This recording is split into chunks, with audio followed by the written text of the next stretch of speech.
नमस्कार साथियों, देखेंगे आज उत्तर प्रदेश पुलिस के लिए जीके के 38 क्वेश्चन जो कि काफ़ी इम्पोर्टेंट होंगे आपके आने वाले एग्ज़ाम के लिए।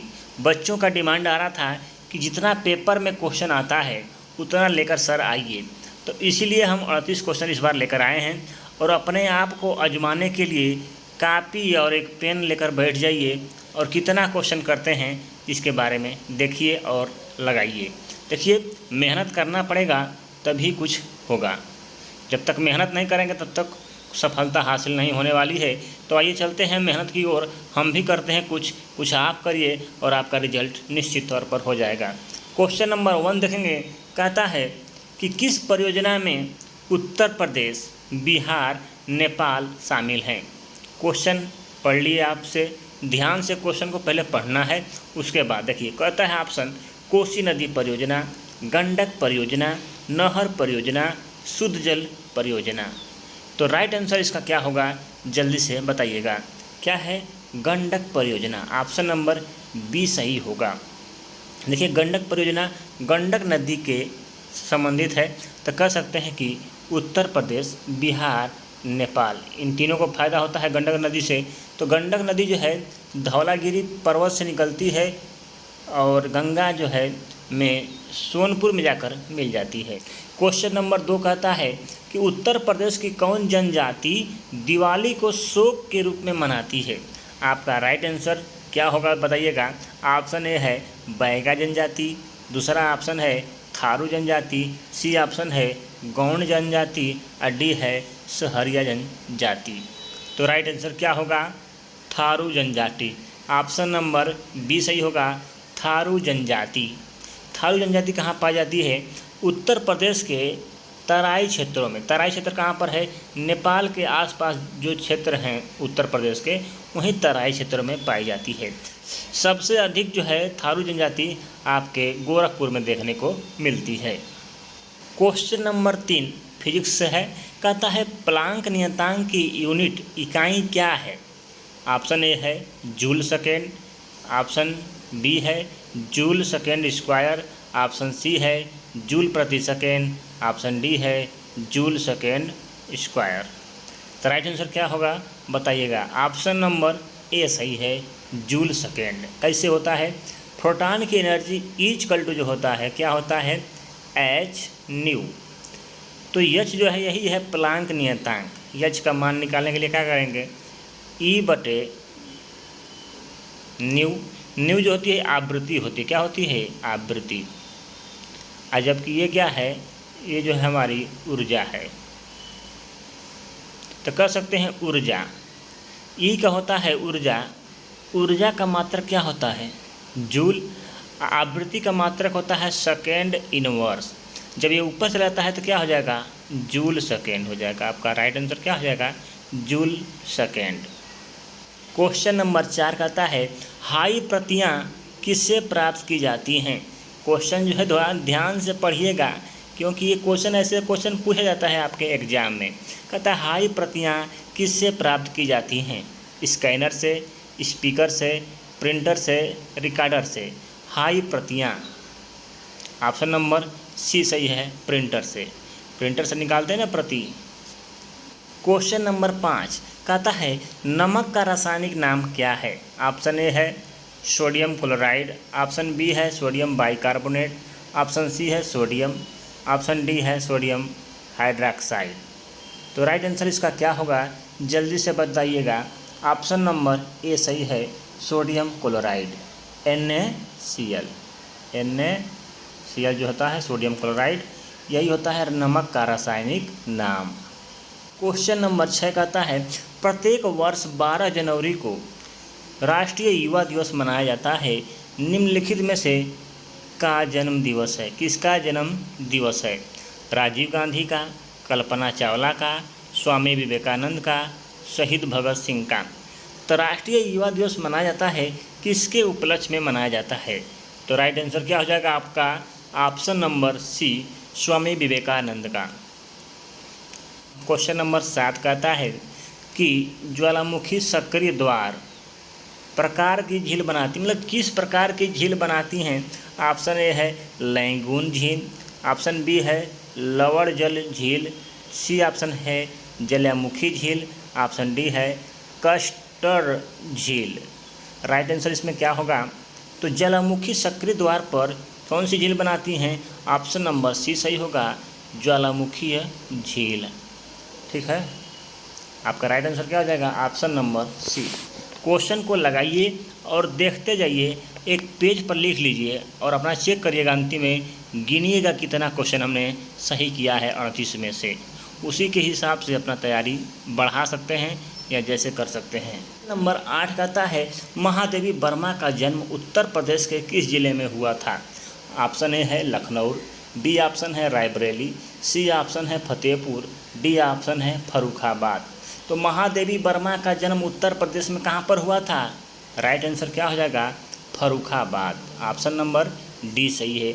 महादेवी, महा है जो देवी, कहाँ पर? फर्रुखाबाद में। महादेवी वर्मा का जन्म फर्रुखाबाद में हुआ था। इस क्वेश्चन को याद कर लीजिए, बहुत इम्पोर्टेंट है।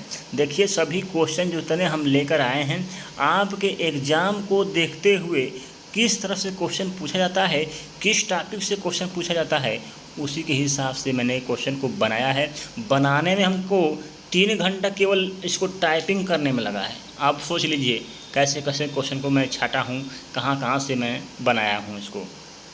क्वेश्चन नंबर 9 कहता है उत्तर प्रदेश का कौन सा जिला सिराज ए हिंद, सिराज ए हिंद मतलब पूर्व का सिराज के नाम से जाना जाता है? राइट आंसर क्या होगा? ऑप्शन है आपके मिर्ज़ापुर, बी ऑप्शन है जौनपुर, सी ऑप्शन है गाजीपुर, डी ऑप्शन है अकबरपुर। तो राइट आंसर क्या होगा आपका? ऑप्शन नंबर बी सही है, जौनपुर। जौनपुर को हम सिराज ए हिंद के नाम से जानते हैं। क्वेश्चन नंबर 10 कहता है डिट्रॉयट संयुक्त राज्य अमेरिका किस प्रकार के उद्योग के लिए प्रसिद्ध है? आपके ऑप्शन हैं वस्त्र के लिए, सीमेंट के लिए, इस्पात के लिए, ऑटोमोबाइल। तो आप जानते होंगे अमेरिका में क्या ज़्यादा चलता है? ऑटोमोबाइल। कंपनियां बहुत ज़्यादा हैं, वहाँ पर 4 व्हीलर बनाए जाते हैं, ऑटोमोबाइल से संबंधित होते हैं, तो जानते होंगे ऑटोमोबाइल। ऑप्शन नंबर डी सही हो जाएगा। क्वेश्चन नंबर 11 कहता है पंडित शिव कुमार शर्मा किसके प्रतिपादक हैं? किसके प्रतिपादक हैं? ऑप्शन है मैंडोलिन, संतूर, सितार, बीड़ा। तो शिव कुमार शर्मा ऑप्शन हो जाएंगे 100 से शिव कुमार और 100 से संतूर। किसके? संतूर के। बताइए कि संतूर कहाँ का लोकवाद्य यंत्र है? कहाँ का है? जम्मू कश्मीर। कहाँ का? जम्मू कश्मीर में संतूर बजाया जाता है, कर सकते हैं, वाद्य यंत्र है। कहता है ऑप्शन देखें, इसमें लिखा है ऑप्शन नंबर ई यूट्यूब चैनल को सब्सक्राइब करें। तो अच्छा लग रहा होगा सेक्शन, तो सब्सक्राइब कर लीजिए, क्योंकि आपके लिए काफ़ी बेहतरीन से बेहतरीन और वेरी इम्पोर्टेंट जीके के या कोई भी चीज़ हो, नोटिफिकेशन से लेकर सभी आपको प्रोवाइड किया जाएगा यहाँ पर, क्योंकि पुलिस का चैनल है और उत्तर प्रदेश पुलिस में जब तक आपका रिजल्ट नहीं होगा तब तक हम रुकने वाले नहीं हैं। चलिए आइए देखते हैं आगे। क्वेश्चन 12 नंबर कहता है नोबेल पुरस्कार प्रतिवर्ष कहाँ बांटे जाते हैं? ऑप्शन ए है मनीला, ऑप्शन बी है स्टॉकहोम, सी ऑप्शन है जनेवा, ऑप्शन डी है न्यूयॉर्क। तो राइट आंसर इसमें क्या होगा जल्दी से बताइएगा, सिंपल क्वेश्चन है। ऑप्शन नंबर बी सही होगा, स्टॉकहोम। काफ़ी इम्पोर्टेंट है, सिंपल भले है लेकिन ये इम्पोर्टेंट है, भूले नहीं, इसलिए आपके सामने लाया जाता है क्वेश्चन को। देखिए कहेगा क्वेश्चन कि शांति का नोबेल पुरस्कार कहाँ दिया जाता है? तो कहाँ पर दिया जाता है? ओस्लो में। कहाँ पर? ओस्लो में। इस बात को ध्यान दीजिएगा, शांति का पूछेगा तो ओस्लो में दिया जाता है, जो कि नॉर्वे में है, नॉर्वे की राजधानी है। ठीक है, लेकिन कहेगा कि नोबेल पुरस्कार और जो होते हैं ये सब उसको स्टॉकहोम से बांटा जाता है, जबकि शांति का ओस्लो से दिया जाता है। देखिए question number 13 UP current affairs है। देखिए कहता है उत्तर प्रदेश सरकार ने वित्तीय वर्ष 22-23 बजट में वृद्धावस्था पेंशन 500 से बढ़ाकर कितना रुपया प्रति माह कर दिया है? 400, 1000, 1500, 2000। तो राइट आंसर इसमें क्या होगा? देखिए 500 से बढ़ाकर कितना रुपये प्रति माह कर दिया है? तो ये तो होगा नहीं। बी में है 1000, तो कह सकते हैं ऑप्शन नंबर राइट आंसर क्या है बी 1000 रुपये। 500 से बढ़ाकर अब 1000 वृद्धा पेंशन मिलेगी हमारे दादा दादी को। ठीक है। क्वेश्चन नंबर 14 कहता है जवाहरलाल नेहरू बंदरगाह कहाँ पर स्थित है। ऑप्शन है पहला पारादीप, दूसरा है कोच्चि, सी ऑप्शन है मुंबई, डी है कोलकाता। तो जवाहरलाल नेहरू बंदरगाह कहाँ पर स्थित है, जल्दी से जवाब दीजिएगा। ऑप्शन नंबर हो जाएगा इसमें right C number Mumbai. Mumbai में है। मुंबई जो है बंदरगाह एक है और एक ये जो है जवाहरलाल नेहरू बंदरगाह, 2 बंदरगाह हैं मुंबई में। जवाहरलाल नेहरू बंदरगाह क्यों बनाया गया था, क्योंकि मुंबई बंदरगाह पर थोड़ा सा कम भीड़ होके इस वजह से इसको बनाया गया था। क्वेश्चन नंबर 15 दिवस है, कहता है विश्व स्वास्थ्य दिवस कब मनाया जाता है। मैंने एग्जाम दिया था तो क्वेश्चन पूछा गया था। कहता है विश्व स्वास्थ्य दिवस कब मनाया जाता है, 1 अप्रैल, 7 अप्रैल, 10 अप्रैल, 30 अप्रैल। राइट आंसर क्या होगा आपका ऑप्शन नंबर बी सही होगा, 7 अप्रैल। विश्व स्वास्थ्य दिवस जो है 7 अप्रैल को मनाया जाता है। 100 से स्वास्थ्य और 100 से 7। आदमी बेड पर क्या करता है अप रहता है, अप से अप्रैल। क्वेश्चन नंबर 16 कहता है निवेश गुणांक का मूल्य संबंधित है। अर्थशास्त्र से क्वेश्चन है निवेश गुणांक। ऑप्शन है आपके, ध्यान से पढ़िएगा, इसको पढ़ेंगे तो आपका राइट आंसर निकल जाता है। कहता है स्वतः निवेश में परिवर्तन के कारण आय में परिवर्तन। बी ऑप्शन कहता है कि आय में परिवर्तन के कारण स्वतः निवेश में परिवर्तन। ऑप्शन सी है उपभोग में परिवर्तन के कारण आय में परिवर्तन। ऑप्शन डी है उत्प्रेरित निवेश में परिवर्तन के कारण आय में परिवर्तन। तो इसका मतलब है निवेश गुणांक कब बदलेगा, कब मूल्य बदलेगा, जब पहले आपकी अगर आय बढ़ेगी। मान लीजिए आपकी आय बढ़ेगी तो खर्चा भी बढ़ेगा। ऐसा थोड़ा नहीं कि खर्चा बढ़ेगा तो हमारी आय बढ़ जाएगी, ऐसा होता है कहीं, नहीं होता है। अगर आपकी आय बढ़ती है, अगर आपकी सैलरी बढ़ती है तो खर्चा भी बढ़ेगा। जो चीज़ हम 5 रुपये का खरीदते थे उसको सोचेंगे थोड़ा सा ब्रांड वाला चीज़ खरीदें, महंगा चीज़ खरीदें। तो ये ऐसा होता है। तो हम कह सकते हैं ऑप्शन नंबर बी आय में परिवर्तन के कारण स्वतः निवेश में परिवर्तन से। ठीक है, निवेश गुणांक का मूल्य संबंधित है। ऑप्शन नंबर बी सही होगा। क्वेश्चन नंबर 17 कहता है भारत का राष्ट्रपति किसका एक अभिन्न अंग है।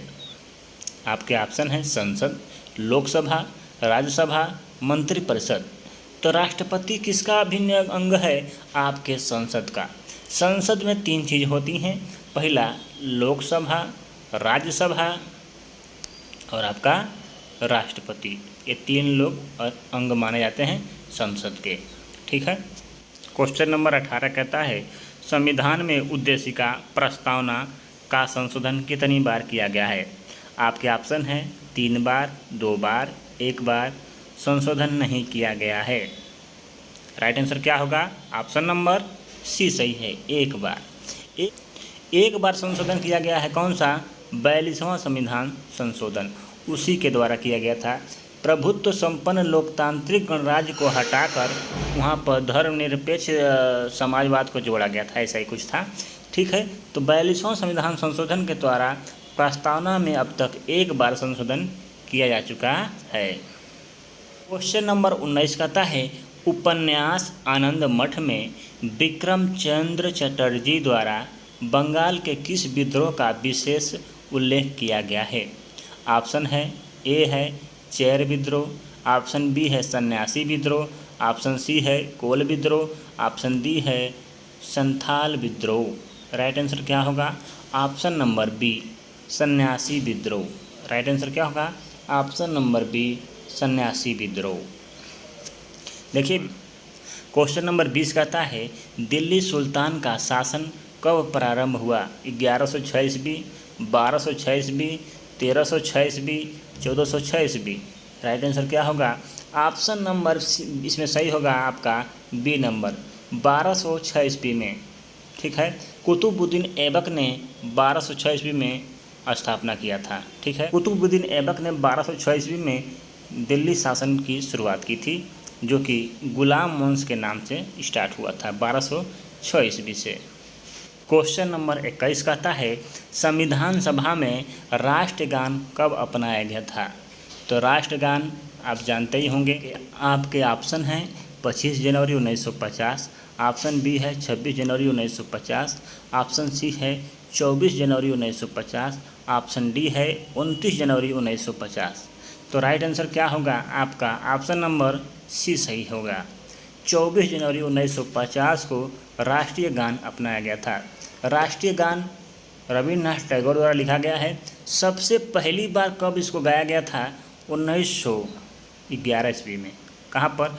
कलकत्ता अधिवेशन में। ठीक है, देखिए राष्ट्रीय गान जो है 24 जनवरी 1950 को, ठीक है, और राष्ट्रगीत भी 24 जनवरी 1950 को ही अपनाया गया था। दोनों सेम है, राष्ट्रगान भी राष्ट्रगीत भी। राष्ट्रगान और राष्ट्रगीत दोनों जो है 24 जनवरी 1950 को लागू हुआ था। क्वेश्चन कहेगा वो अशोक स्तंभ को कब संविधान सभा ने अपनाया था। तब हो जाएगा आपका 26 जनवरी 1950। ये वाला जब अशोक स्तंभ कहेगा तो 26 जनवरी 1950, लेकिन राष्ट्रगीत और राष्ट्रगान 24 जनवरी 1950। क्वेश्चन नंबर 22 कहता है पनामा नहर स्वेज नहर से भिन्न है क्यों। ऑप्शन है आपके, उसमें लाक जलपास प्रणाली है, उसका मार्ग छोटा है, उसका मार्ग व्यस्त है, उसका मार्ग कम व्यस्त है। तो ऐसा उसमें कुछ नहीं बात है। ऑप्शन नंबर इसमें क्या होगा, राइट नंबर ए क्या है, लाक जलपास प्रणाली है। इसका मतलब यहाँ पर एक जैसे नहर है पनामा नहर, तो यहाँ पर जब कोई भी जहाज़ इसमें हल जाती है तो इसको गेट को बंद कर दिया जाता है दोनों तरफ से। जब ये नाव यहाँ पहुँचती है तो इसको खोल कर फिर निकाल लिया जाता है। ऐसा इसमें किया गया है ऐसा, लेकिन स्वेज नहर में ऐसा कुछ नहीं है, ऐसे तुरंत निकल जाती है। क्वेश्चन नंबर 23 कहता है आखिरी कलाम किसकी रचना है। देखिए रचना से भी क्वेश्चन जो है आपके जीके में आता है। ठीक है, तो देखिए ऑप्शन है जयशंकर प्रसाद, ऑप्शन बी है मलिक मोहम्मद जायसी, ऑप्शन सी है महाकवि भूषण, ऑप्शन डी है बिहारी लाल। तो राइट आंसर क्या होगा, ऑप्शन नंबर बी सही है, मलिक मोहम्मद जायसी। इन्होंने लिखा है पद्मावत और उन्होंने ही लिखा है आखिरी कलाम। ठीक है, याद कर लीजिएगा, मलिक मोहम्मद जायसी इंपॉर्टेंट है आपके लिए। क्वेश्चन नंबर 24 कहता है नौचंडी मेला उत्तर प्रदेश के किस जिले में लगता है। बहुत ही इम्पोर्टेंट है अभी। ऑप्शन है गाजियाबाद, ऑप्शन बी है मेरठ, ऑप्शन सी है सहारनपुर, ऑप्शन डी है हाथरस। तो राइट आंसर इसमें क्या है, ऑप्शन नंबर बी सही है, मेरठ। नौचंडी मेला नाचने चलो मेरठ। सुने भी होंगे, बोलता है कि मेरठ की मशहूर नान खटाई, और नान खटाई खाएंगे तो आदमी क्या करेगा, मेरठ जाके नौचंडी करेगा। तो नान खटाई आदमी खा के क्या करेगा, नाच करेगा नौचंडी। बैठाना है कैसे भी बैठा लो दिमाग में। अगला क्वेश्चन नंबर 25 कहता है हर्षवर्धन का समकालीन दक्षिण भारतीय शासक कौन था। तो हर्षवर्धन काफ़ी इम्पोर्टेंट है आपके एग्जाम के लिए, जो कि राइट आंसर इसमें क्या होगा, ऑप्शन है कृष्णदेवराय, ऑप्शन बी है पुलकेशन द्वितीय, ऑप्शन नंबर बी सही है पुलकेशन द्वितीय। पुलकेशन द्वितीय जो है हर्षवर्धन के समकालीन थे। हर्षवर्धन और पुलकेशन द्वितीय दोनों में काफ़ी लड़ाई भी हुई थी नर्मदा नदी के तट पर, और इसमें जो है पुलकेशन द्वितीय जो है विजयी हुआ था। हर्षवर्धन कहाँ का राजा था जानते ही होंगे, बता चुके हैं आपको, कन्नौज का। हर्षवर्धन जो है कन्नौज का राजा था, और जबकि पुलकेशन द्वितीय जो कहाँ का राजा था, चालुक्य वंश का राजा था। कहाँ का, चालुक्य वंश का। क्वेश्चन नंबर 26 कहता है मांग का नियम किस पर आधारित है। अर्थशास्त्र का क्वेश्चन है भैया। ऑप्शन है निर्माता की प्राथमिकता पर, ऑप्शन बी है विक्रेता की प्राथमिकता पर, ऑप्शन सी है पूर्तिकार की प्राथमिकता पर, ऑप्शन डी है उपभोक्ता की प्राथमिकता पर। तो मांग का नियम मतलब कि कब किसी चीज़ की मांग कब होती है, कहने का मतलब यही है। क्वेश्चन को ध्यान से पढ़िए, कहता है कि किसी भी चीज़ की मांग कब होती है, जब उसका क्या होगा, ऑप्शन नंबर डी सही होगा, उपभोक्ता की प्राथमिकता पर। जब उसका उपभोग बढ़ेगा। उपभोग कैसे बढ़ता है, देखिए आज जो है मान लीजिए कोई त्यौहार है, तो मान लीजिए सेब का ज़रूरत है, तो सेब की मांग क्या हो गई, बढ़ गई। सेब सबको चाहिए, तो इसलिए कह सकते हैं उपभोक्ता उसका होगा, आज खाया जाएगा उसको। तो उपभोक्ता की जो प्राथमिकता होगी तो मांग का नियम बढ़ेगा, उसका दाम भी क्या हो जाएगा, ऑटोमेटिक भी बढ़ जाएगा। तो कह सकते हैं मांग का नियम जो है उपभोक्ता की प्राथमिकता पर आधारित है। क्वेश्चन नंबर 27, मानव अधिकार संरक्षण अधिनियम कब लागू हुआ था। देखिए क्वेश्चन बहुत ही इम्पोर्टेंट है आपके लिए। मानव अधिकार, यहाँ से क्वेश्चन एक तो निश्चित तौर पर आएगा और काफ़ी कन्फ्यूजन वाले रहते हैं। तो मानव अधिकार जो है आप बढ़िया से एक बार पढ़ लीजिए। कहता है 28 सितंबर 1993, 10 दिसंबर 1993, 10 दिसंबर 1948, 12 जनवरी 1946। तो क्या होगा इसमें से राइट आंसर बताइएगा। देखिए इसमें राइट आंसर होगा आपका ऑप्शन नंबर ए सही है, 28 सितंबर 1993। 28 सितंबर 1993 मानव अधिकार संरक्षण अधिनियम लागू किया गया था।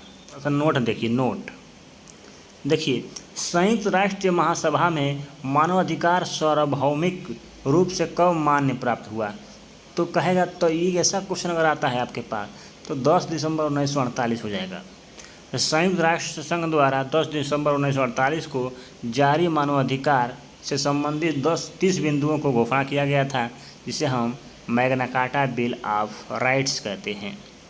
तो 10 दिसंबर 1948 को क्या हुआ था, संयुक्त राष्ट्र सभा द्वारा मानवाधिकार को सार्वभौमिक रूप से मान्यता प्राप्त किया गया था। मानव अधिकार संरक्षण अधिनियम कब लागू हुआ था, तो 28 सितंबर 1993। कहेगा कि मानव अधिकार दिवस कब मनाते हैं, तब हो जाएगा आपका 10 दिसंबर।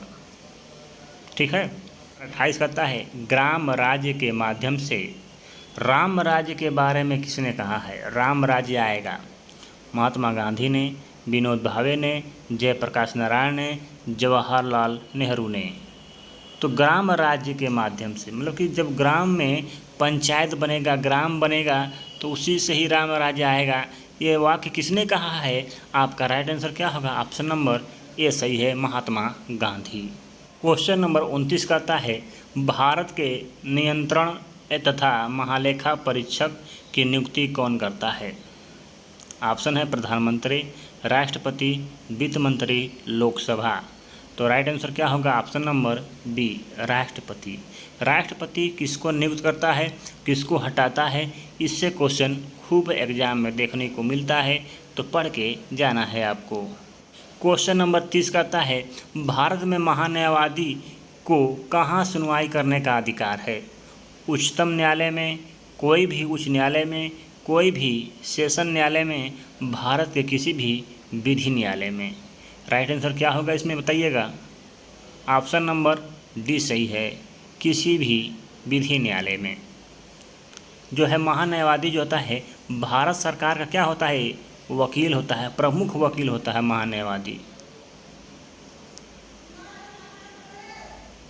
क्वेश्चन नंबर 31 कहता है हाल ही में पहला होम्योपैथिक अंतर्राष्ट्रीय स्वास्थ्य शिखर सम्मेलन कहाँ आयोजित किया गया। ये करेंट अफेयर का क्वेश्चन है। हाल ही में होम्योपैथिक अंतर्राष्ट्रीय स्वास्थ्य शिखर का सम्मेलन कहाँ किया गया है। ऑप्शन ए है दुबई, बीजिंग, नई दिल्ली, टोक्यो। राइट आंसर क्या होगा, ऑप्शन नंबर ए सही है, दुबई। यूएई में दुबई में हुआ है। ब्रिटिश शासन के दौरान तत्कालीन मद्रास प्रेसिडेंसी में रैयतवाड़ी प्रणाली की शुरुआत करने वाला कौन था। राइट आंसर क्या होगा, option number C, Thomas Munro. Thomas Munro ने रैयतवाड़ी प्रणाली शुरुआत की थी। क्वेश्चन नंबर 33 बृहत्तर ग्रेटर हिमालय का दूसरा नाम क्या है। देखिए हिमालय जो है 3 हिस्सों में बांटा गया है, तो कहता है कि ग्रेटर में सबसे बड़ा जो है, सबसे जो ऊंचा है, उसका दूसरा नाम क्या है। ऑप्शन ए है हिमाद्री, ऑप्शन बी है सह्याद्री, ऑप्शन सी है असम हिमालय, ऑप्शन डी है शिवालिक। तो राइट आंसर इसमें क्या होगा, option number A Himadri. Himadri जो है सबसे ऊंची चोटी को कहा जाता है। इसी पर क्या है, K2 भारत की सबसे ऊंची चोटी, ठीक है, हिमाद्री पर है। नंबर 34 कहता है दक्षिणी अमेरिका के शीतोष्ण घास स्थलों को क्या कहते हैं। दक्षिणी अमेरिका के बारे में कह रहा है, जो नीचे वाला अमेरिका है उसी के बारे में कह रहा है। उसे हम क्या करते हैं, ऑप्शन है पम्पास घास के मैदान हैं कि पेरीज बेल्ड सवाना। तो घास के मैदान पम्पास, ऑप्शन नंबर ए सही होगा, पम्पास। दक्षिणी अमेरिका में पम्पास घास मैदान पाए जाते हैं, जबकि जो उत्तरी अमेरिका है यहाँ पर जो है आपका राइट आंसर बी हो जाएगा, क्या है, पेरीज। देखिए दक्षिणी अमेरिका में पम्पास जैसे अर्जेंटीना हो गया, यहाँ पर अर्जेंटीना उसमें पाया जाता है, और अमेरिका में जो है पेरीज घास के मैदान पाया जाता है। देखिए दक्षिण अमेरिका में जो है पम्पास, मतलब कि जो है अमेरिका को क्या करता है, नीचे है तो पंप करता है, तो कर सकते हैं दक्षिण अमेरिका में पंप करता है तो पम्पास। अमेरिका जो है थोड़ा महंगा शहर है तो वहाँ पर पे करना पड़ता है आपको पैसा। घास के मैदान को देखने के लिए क्या करना पड़ता है, पैसा को पे करना होता है, तो पेरीज घास के मैदान उत्तरी अमेरिका में पाए जाते हैं, जबकि पम्पास जो है दक्षिणी अमेरिका में पाए जाते हैं। क्वेश्चन नंबर 35 कहता है एशिया और उत्तरी अमेरिका को किसके द्वारा पृथक होता है। मैप देखेंगे जब गोल वाला तब समझ में इसमें आएगा आपको कि एशिया और उत्तरी अमेरिका को कौन पृथक करता है। ऑप्शन है आपके बास जल संधि, डोबर जल संधि, बेरिंग जल संधि, कुक जल संधि। तो राइट आंसर क्या होगा, बेरिंग। क्या होगा, बेरिंग। बेरिंग लगा है एशिया और अमेरिका के बीच, ऑप्शन नंबर सी सही है। जल डमरू है उसी कहते हैं। क्वेश्चन नंबर 36 कहता है दूधजनक हार्मोन का स्राव कहाँ पर होता है। ऑप्शन ए है स्तन ग्रंथि से, ऑप्शन बी है प्लेसेंटा से, ऑप्शन सी है अंडाशय से, ऑप्शन डी है पीयूष से। तो राइट आंसर क्या होगा, ऑप्शन नंबर ए सही होगा, स्तन ग्रंथि से। स्तन ग्रंथि से दूधजनक हार्मोन स्राव होता है, जो कि पिट्यूटरी ग्रंथि द्वारा होता है। ये हार्मोन होता है पिट्यूटरी हार्मोन द्वारा होता है। क्वेश्चन नंबर 37 निम्नलिखित में से मानव शरीर का वह कौन सा अंग है जिसमें जल के लिए संतुलन के लिए उत्तरदायी है। जल को संतुलन कौन करता है। ऑप्शन है हृदय, यकृत, गुर्दे, फेफड़ा। राइट आंसर क्या होगा, ऑप्शन नंबर सी सही है, गुर्दे, जिसे हम किडनी बोलते हैं। यही जो है जल को साफ करता है, ठीक है, खून को साफ करता है। क्वेश्चन नंबर 38 कहता है जब किसी पिंड को द्रव में डुबाया जाता है तो उस पर कौन सा बल कार्य करता है। ऑप्शन है उच्छेद बल, ऑप्शन बी है भार बल, ऑप्शन सी है ए और बी दोनों, ऑप्शन डी है शून्य। तो राइट आंसर क्या होगा, ऑप्शन नंबर सी सही है, ए और बी दोनों, उच्छेद भी और भार भी। ठीक है, इस तरह से आपका 38 क्वेश्चन कंप्लीट होते हैं। और 38 में से कितना आपने किया है इसका जवाब दीजिएगा कमेंट बार में। और ध्यान दीजिए वीडियो बढ़िया से देखे होंगे तो हर चीज़ आपको याद भी हो जाएगी साथ साथ में। तो बढ़िया से पढ़िए, बढ़िया से, समय है आपके पास, रिजल्ट निश्चित तौर पर आपका होगा। बस पढ़ाई जम के करना है, मेहनत से करना है, जितना हो सके उतना पढ़िए।